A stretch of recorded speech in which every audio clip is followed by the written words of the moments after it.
for everyone. A new regulations came up in January of 2017, which provided a 60-day grace period after employment is terminated.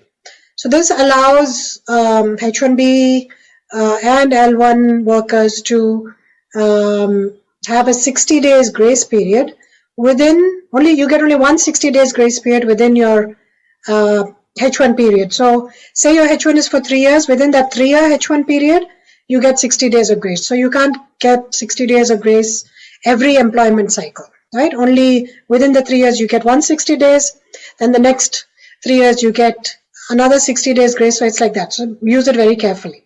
So anyway, this 60-day grace period allows employees to then find other work and transfer their H1 or L1 to another H1 or to another L1 if they qualify. Or it allows them to file a change of status to another status.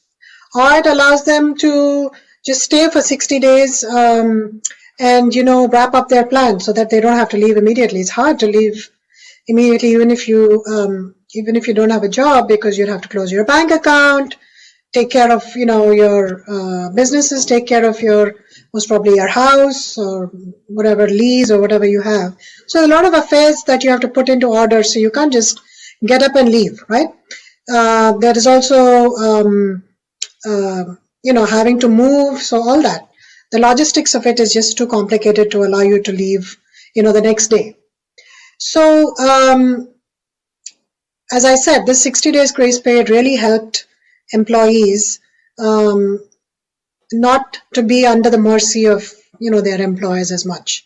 It's still not a very long period of time, but, it's at least something, and something is better than nothing. So, basically, the 60 days grace period starts from the day that you are terminated or laid off. So you don't have to be laid off.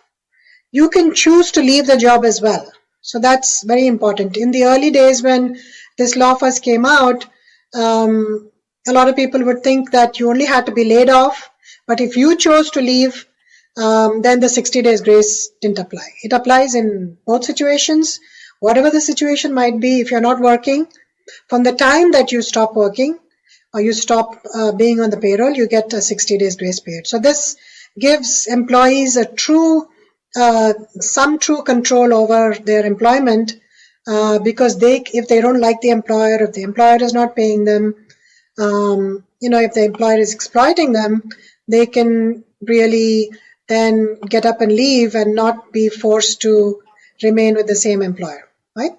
So it's very important to know that it's not just being laid off or your H1 being revoked, but you can also choose to leave and you'll still get that same 60 days grace.